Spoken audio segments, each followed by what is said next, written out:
My name is Bryce Jones. I am the coordinator for the Brother to Brother program here on campus. And I would like to welcome you to our Hispanic American Heritage Month opening ceremony today. So welcome. So please help me welcome in our Dean of Student Affairs, sorry about that, our Dean of Student Affairs, Dr. Harris, as he comes and gives us the greeting.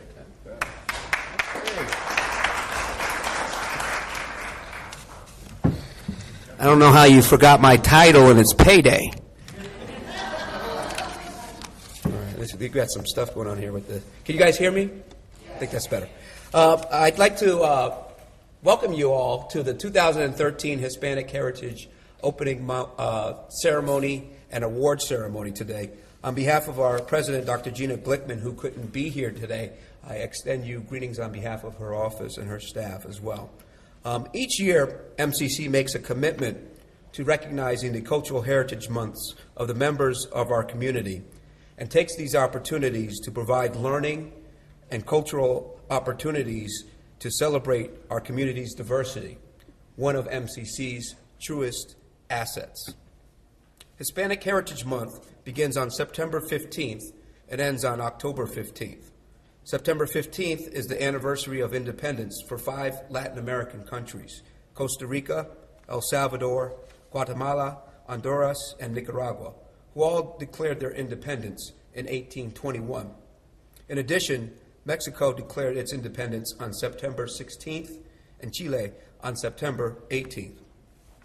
The observation of Hispanic Heritage Month began in 1968 under President Lyndon Johnson and was changed to its current form in 1988 under Ronald Reagan in Public Law 100-402.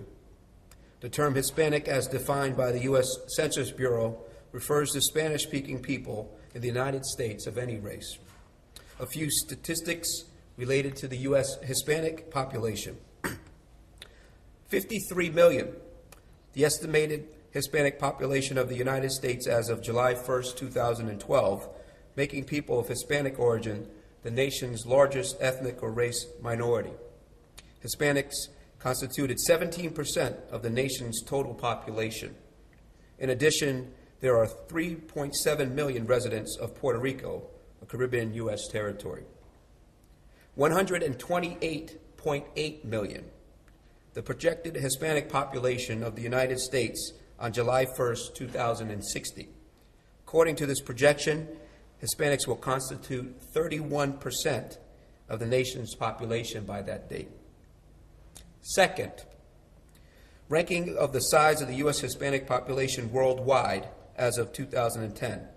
Only Mexico, at 112 million, had a larger Hispanic population than the United States at 50.5 million. In education, 63.2%. That is the percentage of Hispanics 25 or older that had at least a high school education in 2011. 14.5% is the percentage of college students, both undergraduate and graduate, in October 2011 who were Hispanic. 22.5% is the percentage of elementary and high school students combined who were Hispanic in 2011. In the area of jobs, 79,440, the number of Hispanic chief executives.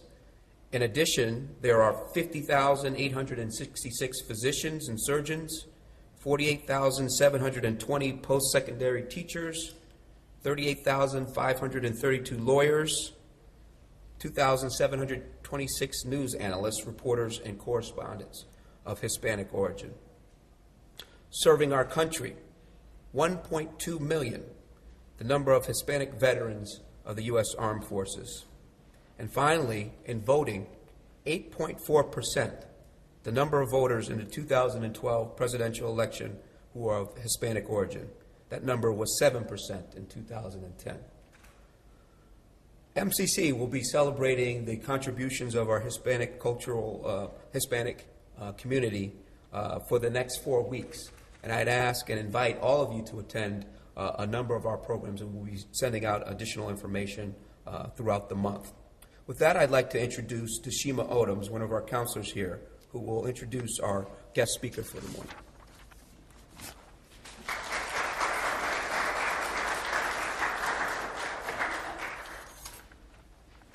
Good afternoon. Can everyone hear me?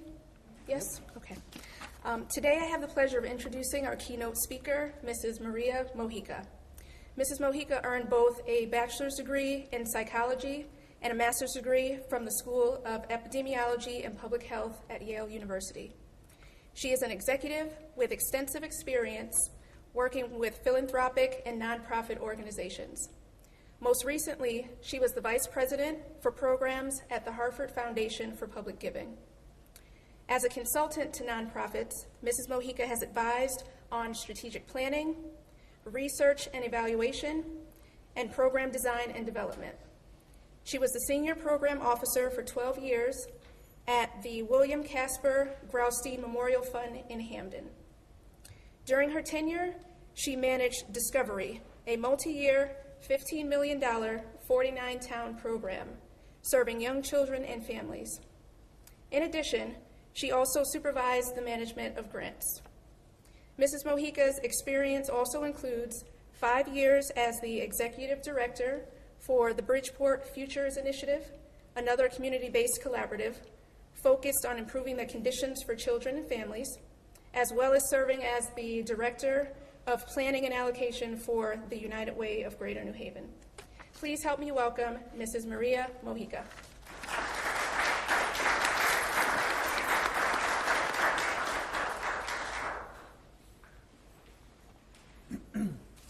If you can't hear me in the back, let me know at any point. I tend to be, as my husband says, a mumbler. So I'll start up here and then I go like that. So please, no problem there. Thank you for that lovely introduction. I'm really happy to be here and very pleased to have had the invitation extended to me. This is an important period for Latinos in the United States and all over the world to recognize the achievements, the successes, and the challenges. And I want to thank Dean Harris for painting the picture in terms of the demographics, which show us how large the population is, how entrenched we are in American society, and what the potential is in terms of contributions. And so we heard that we are almost 50 million Hispanics in America, and that we represent 14% of the U.S. population. But do you also know that we encompass more than 20 nationalities? So even within the title of Latinos, we're talking about a very diverse and inclusive population. And again, so the richness that we bring to American culture and society is not just as Latinos, but within that, as groups that have their own strength and opportunities and skills to share with us. I want to talk a little bit about the characteristics of who we are, and much more from an economic purchasing lens. And the reason I want to do that is because we are bombarded more often than not with the negative statistics about the Latino community in the United States. And we rarely get to hear about what has been accomplished, what have been the strengths, what have been the assets that we bring to our work, to our families, to our communities, to enrich the quality of life in this country and in this community we're standing right now. There are 2.3 million Latino-owned businesses in the United States, representing receipts of about $350.7 billion, and employ about 1.9 million people. And this was as of 2007, which is the latest date for which that information was available. In terms of purchasing powers of Latino, we're talking about $1 trillion in 2010. That's an increase of over almost 400% since the 1990 census. And it's projected to reach about $1.5 trillion by 2015. So you can imagine of how interesting our community has become as consumers, but also with the ability to purchase and move businesses and have our needs met as a community. There's approximately 15 million members, or about 29% of the Latino population in the United States, living in urban areas like New York or Los Angeles, are raising families and have pursued higher education, and are what you would consider middle class. So that's about a third of the population. We're amassing very considerable economic and political power. I guess what brings this home to me is in terms of watching on prime time on TV the lovely Target commercials in Spanish. And in my 57 years, I didn't think I'd see a Target commercial in Spanish right in the middle of the evening news. So that in and of itself is an indication that we're being noticed, the power that we have economically, the intellectual capital is being recognized. And it may sound simplistic to say that because of a Target commercial, but again, it is one reflection, little one, of how we are becoming part of everyday life in America and still able to retain our identity, our culture, and our strengths. In Connecticut, we comprise about 14% of our population and 16% of the school population. It's my understanding that at Manchester, you reflect about that same number in terms of the Latino students here at school. So that is very impressive that you're keeping up with the proportion of the population in Connecticut. In terms of that 14%, it translates into about 482,000 people. And that makes Connecticut the state with the 17th largest population of Latinos in the United States. And it's still growing. We're the largest and fastest growing ethnic minority in the state, expanding at a rate of 12 times the rest of the population. And I'll give you a quick example of West Hartford, which we all may have a particular stereotype of what West Hartford is. 40% of the residents of West Hartford are people of color, and of that, 10% are Latinos. And so even there's pockets throughout this state where we don't expect to find people of color, we don't expect to find Latinos, but we're present and we're there and in various capacities. As I said before, one of the things that in my life, and that which started out in Puerto Rico, and I'll tell you a little bit about that later, but you really get beat up and tired of all the negative statistics. And I really hope that we take this time to reflect on the strengths that we have. And as implied in the theme of the Hispanic Heritage Month, Hispanic serving and leading our nation with pride and honor, that we look at that.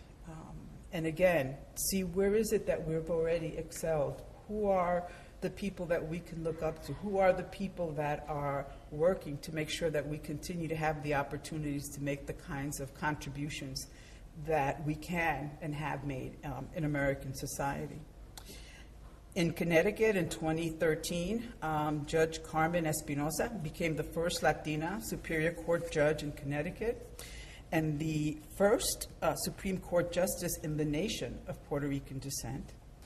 As you know, we have on the United States Supreme Court a Latina, Justice Sonia Sotomayor.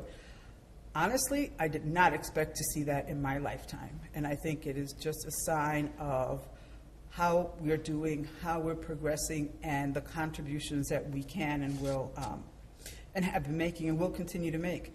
Looking around us, those of you who are from Hartford, you know that your mayor is Pedro Segarra. The superintendent of school is Christina Kishimoto, and yes, she is Puerto Rican. Her husband is Japanese. And even within the Connecticut higher education system, we are well represented. Example of which is Dr. Ersa Nunez at Eastern Connecticut State University. So again, you can see where if you turn around and look to your left, to your right, in front of you or behind you, you will see that there is someone of Latino descent that has been working, that has been rolling up their sleeves, and has been contributing and moving the state of Connecticut in the directions that we all want it to go, which is one of inclusiveness and diversity and opportunities for all. I'll tell you quickly a little bit about myself as a Puerto Rican Latina woman. I was born, and I tell this story to my daughter, who looks at me in great disbelief, but I was born in a one-room house with a bare light bulb, honest to God, in Puerto Rico. And before my first birthday, my parents decided to migrate to the United States, and they came to New York City, to Brooklyn, New York. And my mother was 18, my dad must have been about 22 at the time. And it was a whole different world than that which we know of today. The opportunities were not there. We were even recognized as a problem, let alone as an asset in this society. Growing up in New York was quite a challenge. You grow up in Brooklyn, it's a different world. There were language issues. I did not learn English till I went to first grade. And it's hard to imagine that, and maybe some of you have experienced that, but it is one of the hardest things to do, and in the sense of loneliness. There were not the rich bilingual programs that we have today or the support systems that we have today. During that time, what became clear to me, thanks to the different support systems, like you have here at Manchester, which is here to help retain and keep you here, attract you here. There were a lot of opportunities that were offered and that I took advantage of. And thanks to that kind of support, I was able to gain admissions to Yale University, which I didn't really know exactly what a Yale was, but eventually came to know what it was. And my parents would tell people that their daughter was going to jail. And so that, that was a tough one, but we got around that. And it was an incredible opportunity, and one that I think was a sign of the times, just like we see with our current president. He's a little younger than me, but again, those opportunities and those supports were there to show that we can compete and we can do as well as and make the contributions as anyone else. As you can imagine, life at Yale was not easy. When I graduated in 1978, we also celebrated the 10th year of Yale having admitted women. So not only were you walking into an institution where it was all men and you were a rarity because you were a woman, but to be a woman of color was something even a little bit more of a challenge. And I think I threatened to go home like every week, and but managed to get through it with the kinds of support that the institution provided, but more importantly, that my fellow students provided. They let me, they were my touchstone in terms of home, in terms of food, in terms of encouragement. And I think that's something that we don't give as much credit to, which is the support that we get from our fellow student body. That was key. In terms of my life after that and after Yale, it's been an incredible journey to enter the world of philanthropy, to start at a United Way as a planning and allocations associate, to work really hard, to love what I do, to want to pay forward, and be able to give as much as has been given to me or more. I hope it's more. And my last position as executive, I wish I was executive director of the Hartford Foundation, but that wasn't it. As vice president at the Hartford Foundation, it was an incredible opportunity to see philanthropic resources, again, being deployed to support change, to support Latinos, to support students of color, to support an entire community, a very diverse community, to improve the quality of life for everyone. And it was an amazing journey, and to be the first Latina in that position at a community foundation here in Connecticut, but also around the country, was quite an honor.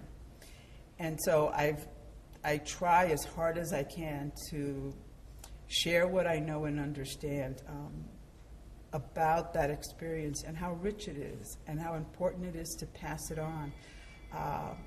My daughter, whose Spanish is not that great, but her stomach is 110% Puerto Rican.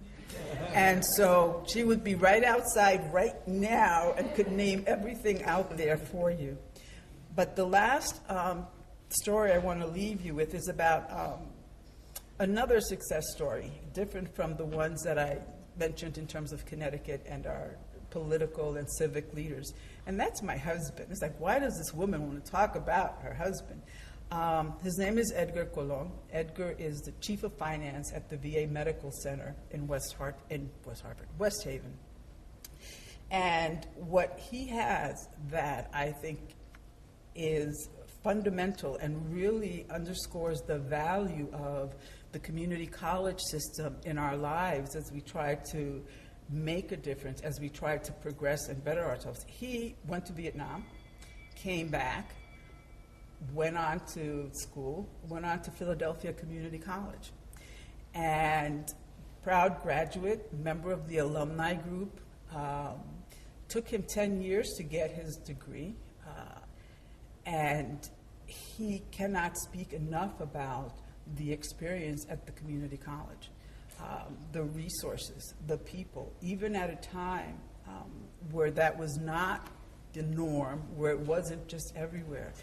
And so, to me, there's so many different paths that we can take as Latinos, as students, as residents of our state, country, and world community to make a difference. And we all do it at our own pace.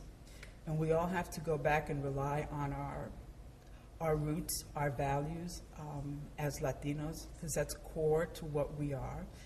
And fundamental to, well, it's fundamental that we all think about how do we pay it forward. And it's not by a donation, but it's by being there and making sure that you stand beside the rest of your community in making a difference. So thank you very much, and congratulations for having this day. I want to thank my handlers over there, Chelsea and Bryce.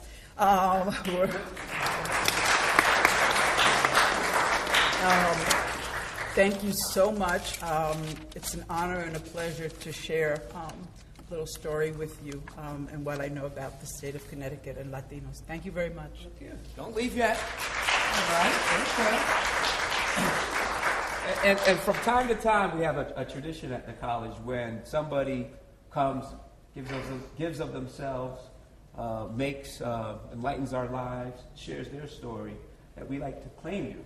And the way we do that is we'll give you one of our MCC lapel pins. Thank you. And I would like to do that There you go. at this time. I want to put a hole in it. That's okay. I used to work at the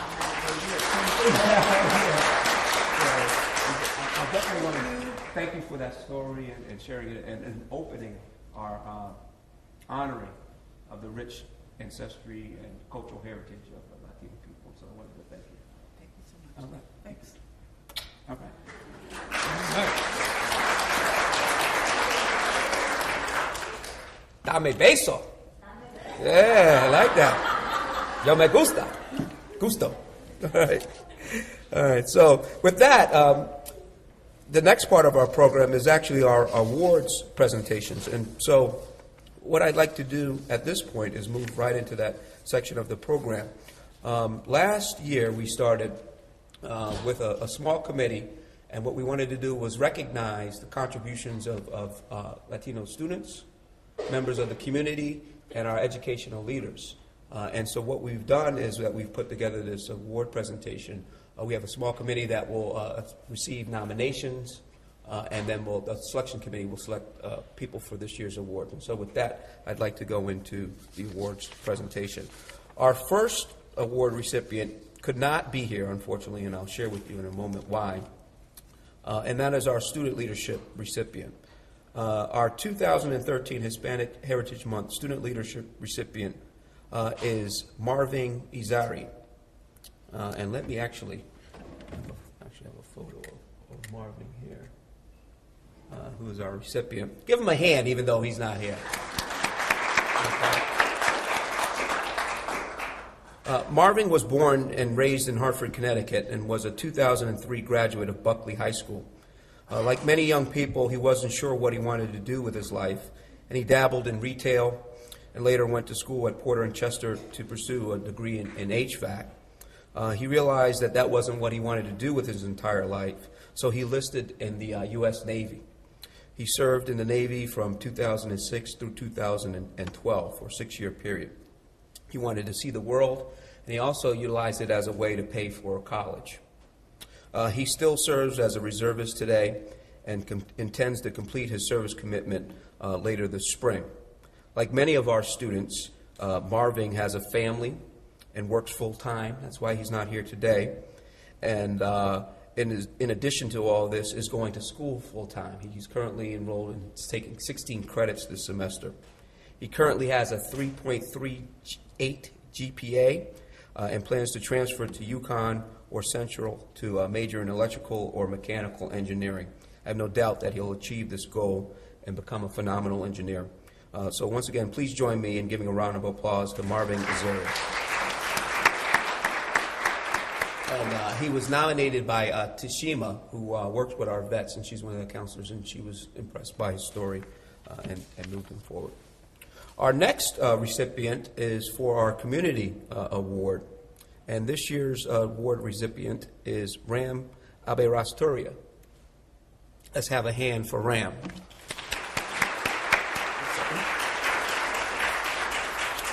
Ram is the Director of Labor Relations, Employment Services for the Connecticut Department of Labor and has been employed there for 16 years.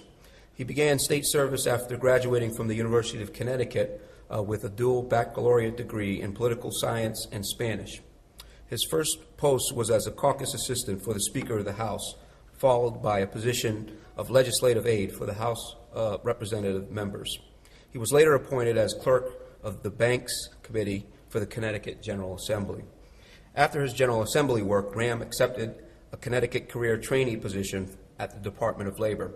During his tenure at the Department of Labor, he held several positions, each with greater responsibilities, leading to his present position as Director of Labor Relations, Employment Services in 2013. In this capacity, he's responsible for overseeing several federal programs such as Workforce Investment Act, Trade, Reemployment and Eligibility Assessment, the Wagner PACER, as well as state programs such as the Jobs First program, Step Up, Incumbent Worker Training, and the Individual Development Account program. These programs are all designed to serve the employment needs of Connecticut employers, workers, and job seekers alike. Additionally, Ram is currently the chair of the Managerial Advisory Council, whose purpose is to advise the Commissioner of Administrative Services and the Secretary of the Office of Policy and Management regarding the needs of the state of Connecticut and state managers, including career development, benefits, and training. Based on this exemplary leadership exhibited in his MAC term, Ram was appointed by Governor Malloy to participate in a joint labor management committee whose responsibility is to harness the creativity and experience of frontline bargaining and non-bargaining unit state employees to improve the efficiency and effectiveness of state government. Ram also holds a master's degree in public administration and a master's of science in criminal justice with a concentration on labor relations, both from the University of New Haven. Active in his East Hartford community, Ram served on the Board of Education for over 5 years and is currently on his third year as the town council member for the city of East Hartford. His favorite quote when I asked him was Carpe Diem, which means seize the day. Ladies and gentlemen, our 2013 Community Leadership Award recipient, Ram Aberasturia.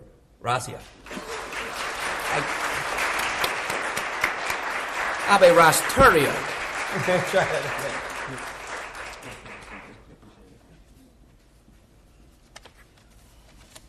Thank you very much, everyone.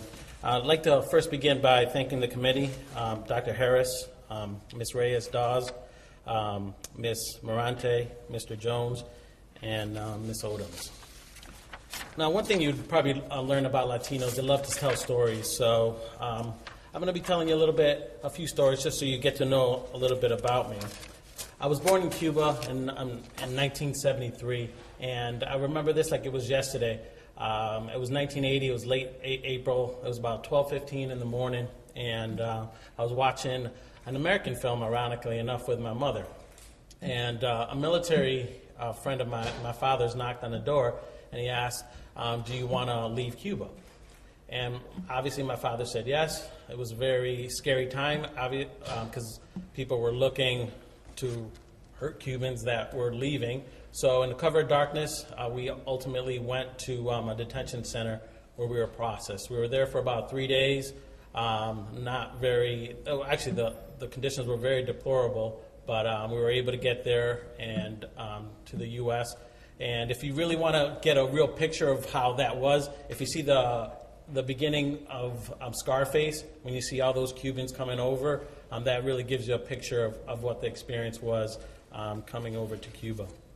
Now, as you know, there was about 200,000 or 150,000 Cubans. So in Florida, the job prospects were not very good. So my parents decided to move my brother as well as my grandmother over to Connecticut, where there would be better job opportunities. And so the reason why I'm here today, it's not because of the successes that I've accomplished at all. It really is the dedication that my parents gave to their children, that being my brother and myself. So this award is really not for me. It's really about the sacrifices that my parents provided. So if you will indulge me, I'm just going to say a personal message to my parents in Spanish so that they could realize and appreciate, the love that I have for my parents. Mami, papi, de verdad soy bien orgulloso de ser tu hijo. Si no era por ustedes, yo no estaría aquí hoy, igual como mi hermano. So gracias por todo lo que tú nos has hecho para nosotros. Ultimately, what I'm just saying is thanking them for being such great parents. Without them, my brother and I would not be as successful as we are. I'll just give you a little brief description of my brother. Went to East Hartford High, as well as I did. We both got full rides to go on to college. He went on to become the number 2 oil broker in the world. But for my area, I decided to give for public service. And I'll tell you the reason why I chose public service. Both my parents told me that when I was very young, whatever you do, whether you're a janitor, whether you're a carpenter, whether you're an astronaut, do it 100%. And I've always had passion to help others. And I was given a lot. I want to make sure, as the previous speaker, Mojica, stated, pay it forward. And I really believe in that vision. So the work that I do at the Board of Education and the Town Council is really all tailor-focused to making sure that other children like I did had the same opportunities and the same successes that I've had. One of the things that I really wanted to say out to the students there, when I was in high school, I remember a woman from Yukon, and I apologize, I just do not remember her name, but her words really stuck to me. She was really focusing on the women that were going on to college, and what she said is that get your master's before you get your mister. Really focus on your education in order to be successful. So she wasn't talking to me, but I really heard and received her message. In order to stay focused. So for the gentlemen that are here, get your masters before you get your misses, and then that'll get you to where you need to be. With regards to Carpe Diem, I remember it was 1993, and it was a bicentennial that we were celebrating in East Hartford, and I didn't know what Carpe Diem meant, and then so my father and my mother sat me down, and it basically told me, to seize the day. And that also carried me through. And so one of the things that I live throughout my whole life, how can people say, well, Ron, you've only been in the agency for 14 years. How can you be running that whole division in 14 years? And it's really quite simple. It's persistence overcomes resistance. Whatever challenges you have, once again, I'll say it again, persistence overcomes resistance. Keep at it. Keep working hard. There's going to be roadblocks, but if you really keep focused and you have a passion to what you want to do, you're going to be successful. And as a result of that, now I want to be able to thank Commissioner Palmer from the Department of Labor, who entrusted me when she had other opportunities to choose someone with a lot more experience, just a lot more experience. She took a chance on me, and we're moving forward to developing, very innovative programs to make sure that our Connecticut citizens will be successful in their careers. So a couple of the things that I just really wanted to leave you with, for one, is have passion for what you do. I think if you have passion for what you do, everything will flow through that. And look for mentors. You know, for me, it was my parents, so I was very lucky to have parents that were very, highly motivated and really wanted the best for their children. And if you don't have, those parents, there are other people there. Throughout my career, I've been helped a lot, from the former Speaker of the House, Thomas Ritter, our present Governor Malloy. There's always will be other people that will be able to assist you. Don't hesitate to ask for assistance. I really wanted to thank the committee again. It's a great honor. Please give back to the community. Ultimately, I get so much more. I do a lot of fundraisers for students. Actually, last year we gave a scholarship to a child that went to MCC. So they're happy when they get money to go on to college. But what I receive is much more than I can ever give to them. So keep thinking about helping those that are less fortunate. So I want to thank you for your time. It's a great honor to receive this award, and thank you so much. All right.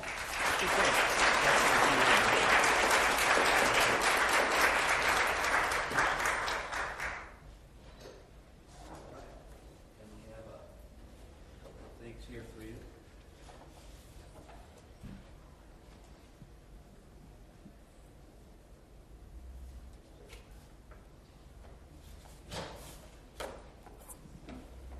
All right. And so with that, we have an official award for RAM, and it reads the 2013 Hispanic Heritage Month Celebration Community Leadership Award. So I'd like to present that to RAM.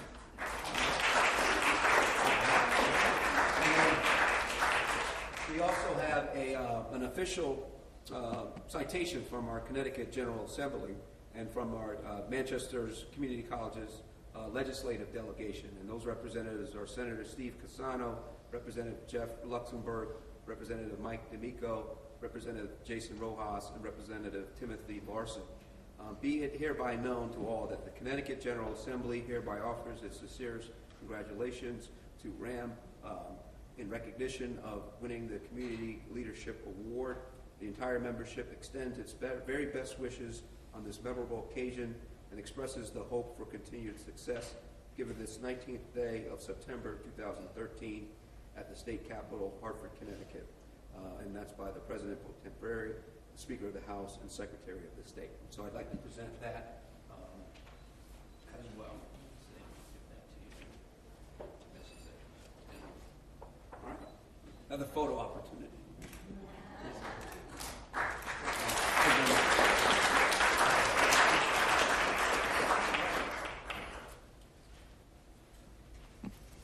Okay, and our last award is for the College Employee Award. And this year's, the 2013 award is presented to Yvette Rivera Dreyer. Round of applause. All right, and let me say a few things about you. Yvette was born in Puerto Rico and moved to Connecticut in 1979. She lives in Bloomfield with her husband. She has two children, Melissa, a graduate from George Washington University, who's a teacher in Houston, Texas, and Edgar, a graduate from NYU, who works at Price Waterhouse in New York. And I asked her to send me some of her bio information. And one of the things, anybody that knows Yvette, she put her family first. I have a lot to read about all of her accomplishment, but I know Yvette very well, and her La Familia matters most to her, recognize that. And she has an extended family in addition to the individuals I just mentioned, so I wanted you to know that about her. She received an undergraduate degree in Management Business Administration from the University of Hartford and a master's degree in Administration and Human Services from Springfield College. Yvette began her professional career in 1980 with the Hartford Higher Education Hispanic Project and the Bilingual Education Center at the University of Hartford. She later expanded her career as an employment specialist for at-risk youth in the School to Work and Bridge programs at the Greater Hartford Chamber of Commerce. She went to Capital Community College in 1991 as a case manager coordinator for the Center for Professional Advancement. In 1993, she was promoted to Assistant Director for Financial Aid. Since 1997, Yvette has been the Director of Financial Aid here at Manchester Community College. She has also done consulting work with Leadership Greater Hartford and has taught as an adjunct faculty member at Capital Community College. She has given guidance and support to many students and clients, and is a member of several regional and national organizations, including the following. Okay, get ready. You got your she's a busy lady. Leadership Greater Hartford, the Connecticut Women Education and Legal Funds, the Connecticut Association of Latinos in Higher Education, the Diversity Committee of NBC Channel 30, Community Health Resources, the Connecticut Valley Girl Scouts Council, the Urban League of Greater Hartford Education Committee, the YWCA Money Conference for Women and Latinos and Power Symposium, the Advisory Board for the Permanent Commission on the Status of Women, the Connecticut Association for Professionals in Financial Aid, the Eastern Association of Student Financial Aid Administrators, the National Association of Financial Aid Administrators, the National Puerto Rican Coalition, the National Community College Hispanic Council, the Connecticut College Goal Sunday Statewide Coordinator, the College Ready Connecticut Steering Committee, she's blushing, the United States Hispanic Leadership Institute, the Advisory Board to the University of St. Joseph's Institute of Latino Community Partners, and a coach for the Hartford school system. Let me have a round of applause for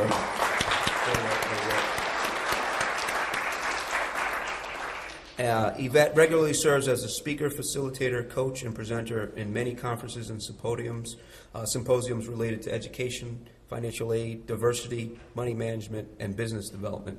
As a small business owner herself, she has also played an active role in local government and community agencies related to small businesses. Her favorite quote is, "Be the change you wish to see in the world," from Mahatma Gandhi. And if I can indulge myself, she's got to be one of the hardest working people on my staff. I moved my office maybe about 2 years ago, and prior to that, I had an office above hers, and so I could kind of, it was weird, you could kind of look down and see what she was doing or whose light was on. And oftentimes it would be late, as an administrator, 7 o'clock, that's kind of my norm. But it was a rare occasion that I left before her. Right? And so I would look down and financial aid, and she didn't have to, she's a member of the union. She could have, said, all these things. But the passion, and she did it or works that hard for the students. And she's the director of financial aid. There are days that I'll come here on the weekend, and she'll ask if she can come in. She says, "Are you going?" And she'll come in and to make sure that students have the aid that they need to be in school. And so with that, I'd like to present the 2013 College Leadership Award to Yvette Rivera-Dreyer.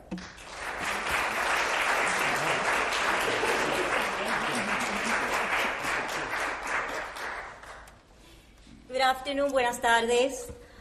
When Duncan asked me for my short bio, I gave him my short bio and I said, "You select certain things." He decided to read it all, and I'm sorry for that because it's a lot. But one thing that I'd like to mention before I go to my speech is that all of that I've done because it is my passion. It really fills me and really completes me to know that what I'm doing make a difference, and primarily to Latino students and to students at MCC. So I start my speech, but then I'm going to detour a little bit because it's going to be very interesting what I'm going to share with you, which I didn't write because I didn't know I was going to have this surprise today. But thank you, MCC members who selected me as the recipient of this great award. I'm honored and humbled by the recognition of my dedication and active work with our students and the community at large. Throughout my professional and personal life, it has always been my passion to help and advocate primarily for our Latino community and especially for students. So now I'm going to tour a little bit because you'll be surprised to hear that Mr. Averasturia's parents were my students in a program that I worked in 30 years ago. They were part of the Hispanic project at the University of Hartford. I was the coordinator. Well, I started as a secretary, then counselor, then coordinator, and then executive director. And they both were studying English as a second language to continue their education at the university level. And I'm very, very excited to have seen them today because I haven't seen them in a long time. Little did I know that we were going to be honoring their son. So congratulations on your award. As said by LULAC National President Margaret Moran, and I quote, Hispanic Heritage Month is an opportunity for the Latino community to call attention to who we are and what we represent as a people. It is to share positive images of the Latino community through compelling stories which discuss our rich history and celebrate the many contributions Latinos have made to this country. U.S. Latinos can be found among scientists, professors, doctors, politicians, and judges. Some renowned actors, musicians, and writers include Carlos Santana, Ricky Martin, Jennifer Lopez, Celia Cruz, Antonio Banderas, Shakira, Eva Mendes, and Bruno Mars.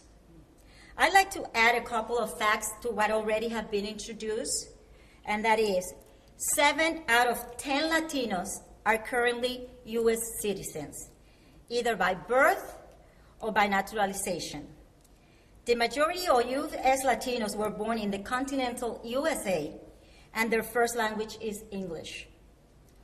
Although often treated as a monolithic ethnic group, the Latinos differ in their racial and ethnic identities, religious beliefs, health status, socioeconomic status, and language patterns. Lumping all these groups under the rubric of Latino or Hispanic masks important demographic and socioeconomic differences and perpetuates negative stereotypes.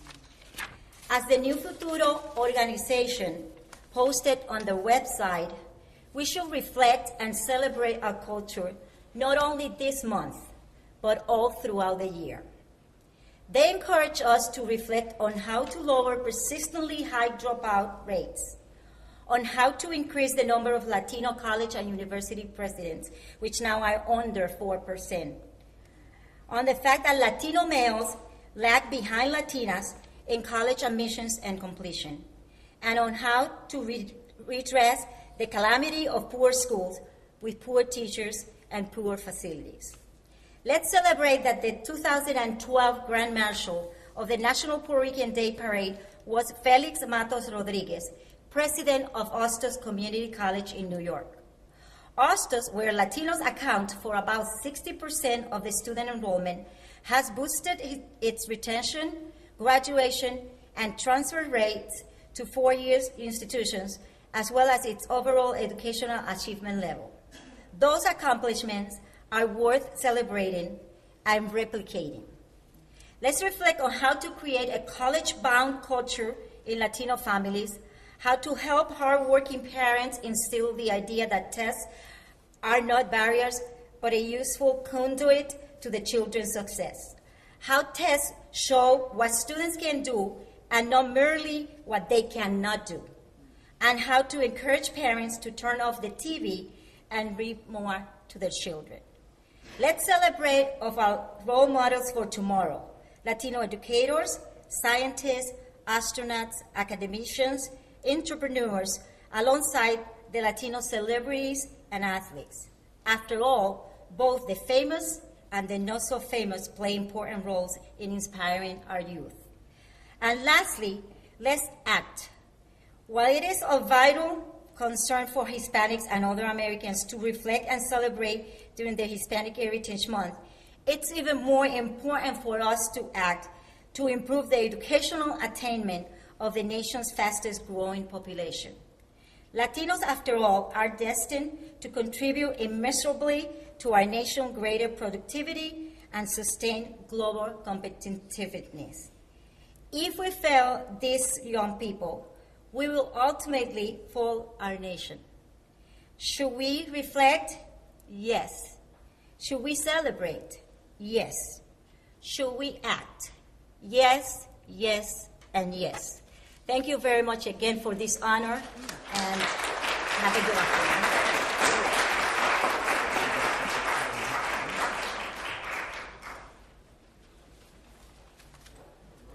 So we've got our award for Yvette, and this is the 2013 Hispanic Heritage Month Celebration College Employee Leadership Award. All right.